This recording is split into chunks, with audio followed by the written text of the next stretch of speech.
Muy buenos días, Iglesia. ¿Cómo están arrancando este nuevo día? Espero que el gozo y la paz de nuestro Señor abunde en cada uno de ustedes. Continuamos viendo el libro de Jeremías. Los capítulos 7 al 10 de este libro conforman lo que es el tercer sermón de Jeremías hacia Judá, acusándolos de sus pecados e idolatrías a dioses paganos.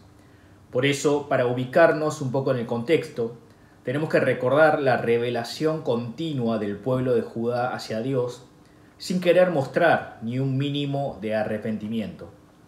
Para poder comprender el pasaje de hoy necesitamos leerlo junto al pasaje de ayer, porque si el foco del pasaje de ayer estaba en el próximo juicio de Judá, quienes ya no estaban exentos de este juicio de Dios y la llegada a la ruina por parte de Babilonia, la primera parte del pasaje de hoy habla sobre el lamento, el dolor del profeta Jeremías.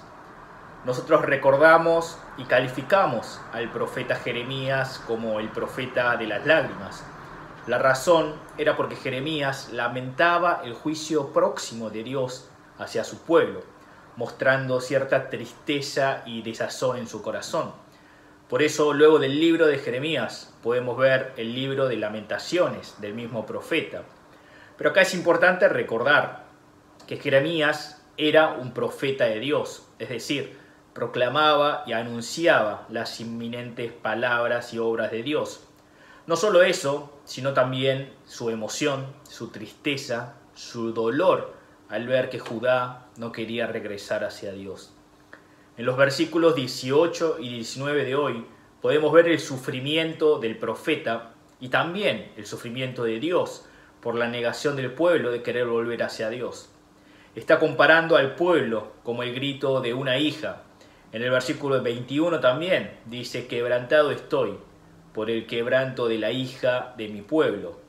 Podemos ver el lamento del profeta, viendo que su pueblo, encima de no arrepentirse, se quejaban ante Dios, confiándose de porque ellos estaban en Jerusalén y Dios estaba en Sión, ellos no iban a ser castigados ni derrotados. Podemos ver acá el distorsionamiento de su fe. Creían que porque estaban cerca de Jerusalén y Dios permanecía en Sión, el castigo no se iba a manifestar sobre ellos. Era una falsa fe, una falsa esperanza, podríamos decir, que lo podemos ver en el versículo 22 que dice: ¿acaso no hay bálsamo en Galad? ¿Acaso no hay allí médico? Porque pues no hay sanidad para la hija de mi pueblo, es decir, Judá. ¿Qué nos muestra este pasaje? El pasaje nos muestra que Judá no tenía cura, no había remedio que sanara la enfermedad, el pecado de este pueblo. Ni el mejor médico, ni el mejor bálsamo, ni la mejor medicina podía restaurar el estado espiritual de Judá. Debemos ver entonces qué enseñanza nos deja la palabra de hoy a nosotros. En primer lugar, podemos ver a un Dios de pactos que cumple con sus promesas al pie de la letra. Cuando Dios hace el pacto con Moisés, había una condición de seguir siendo el pueblo de Dios, que era la de escuchar, obedecer y cuidar la palabra de Dios. Pero a lo largo de la historia de Israel, nosotros podemos ver las consecuentes desobediencias y descarrilamientos de la fe del pueblo, a tal punto que ni los profetas de Dios se daban cuenta de ni con los profetas de Dios el pueblo se daba cuenta de su insensibilidad espiritual.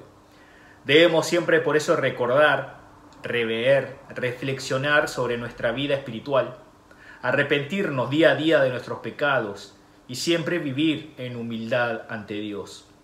En segundo lugar, debemos recordar que debemos volver hacia la casa de Dios, la iglesia, pero antes tenemos que volver hacia Dios.